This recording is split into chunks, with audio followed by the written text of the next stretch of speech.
Which means because the pollution coming out of our factories, that sometimes when it rains out, the rain is poison. So the rain that was supposed to be rahmah, a mercy from Allah, is adhab. It's a punishment from Allah subhanahu wa ta'ala, coming down upon our heads. And so it is turned around. Only 40% of the ancient rainforests are left. We have destroyed 60% of the trees on this earth. Fish are dying. All types of animals are dying.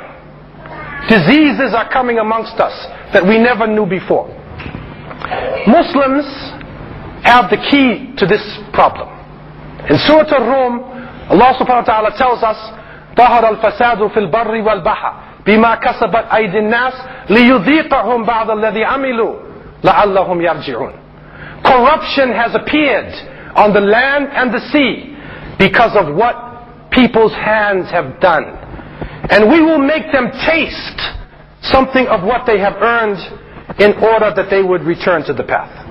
And so we see corruption, al-fasad, is on the bar and bahar.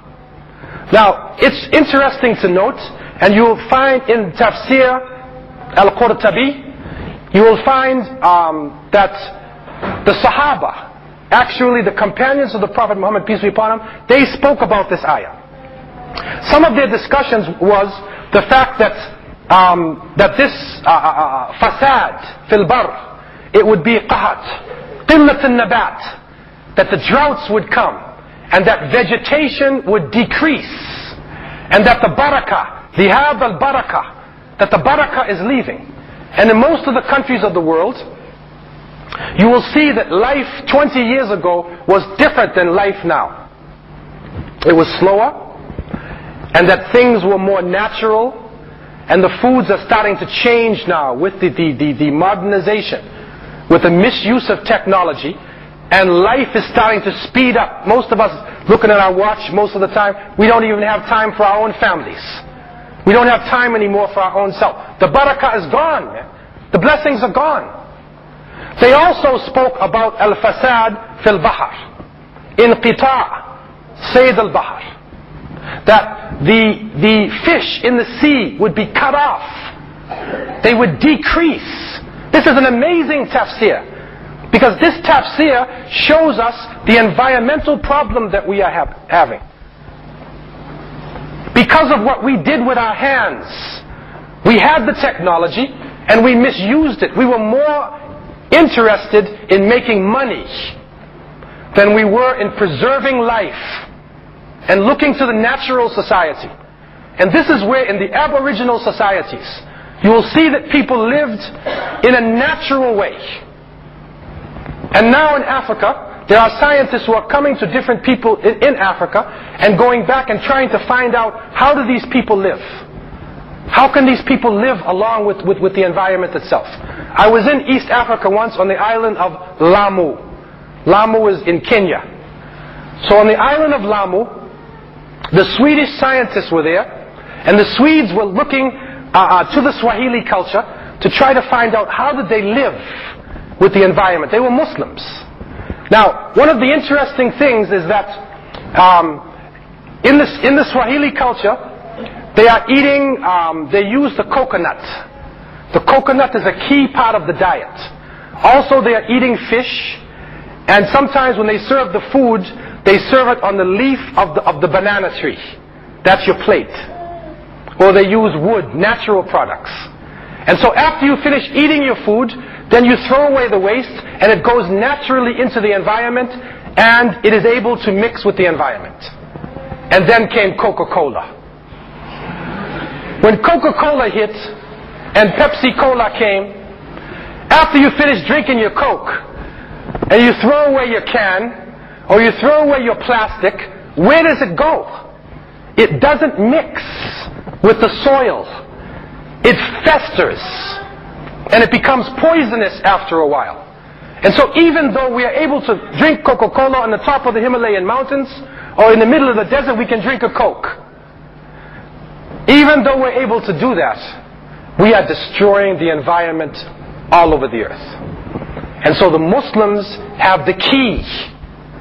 And that is living in a natural way with your environment.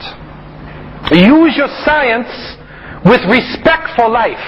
Before you develop something, before you develop a piece of technology, you have to ask yourself, what will be the impact, the environmental impact upon my society today?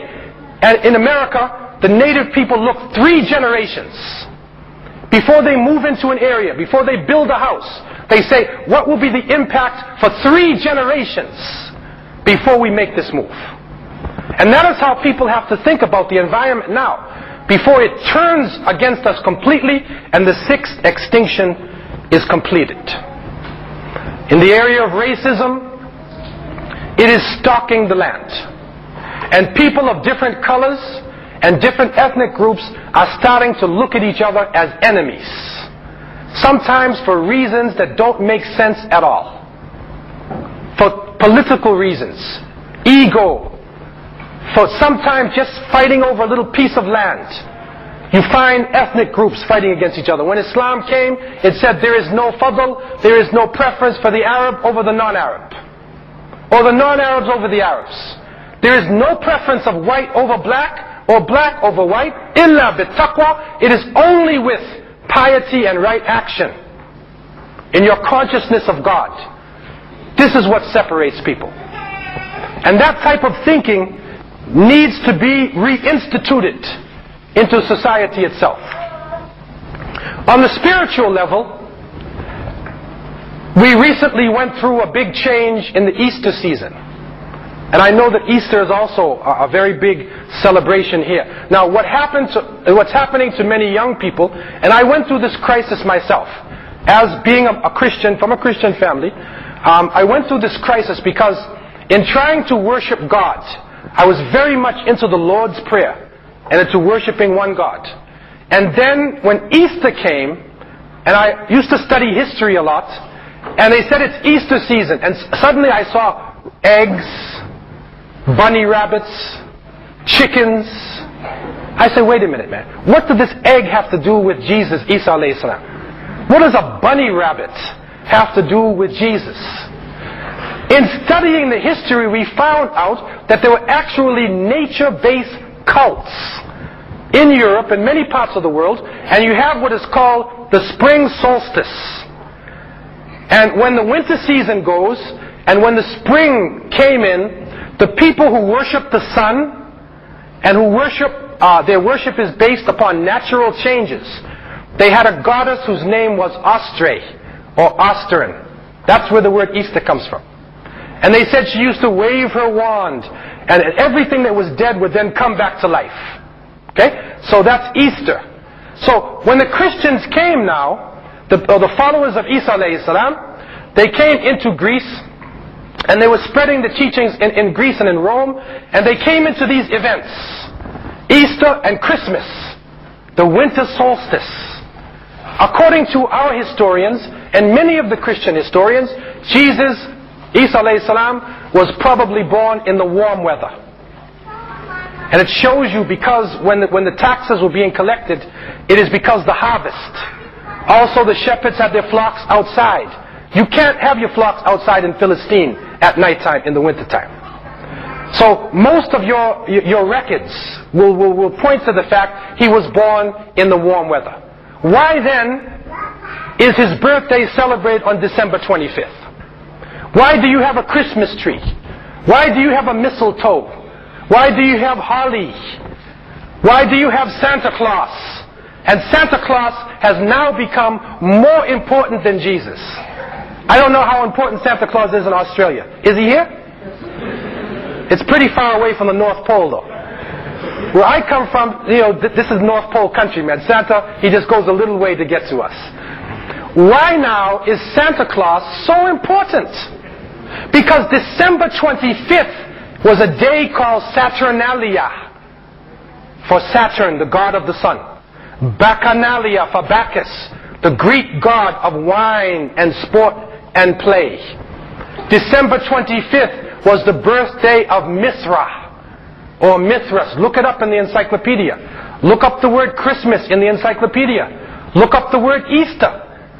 And you will find it is a nature-based cult that has been combined with the teachings of Isa alayhi salam.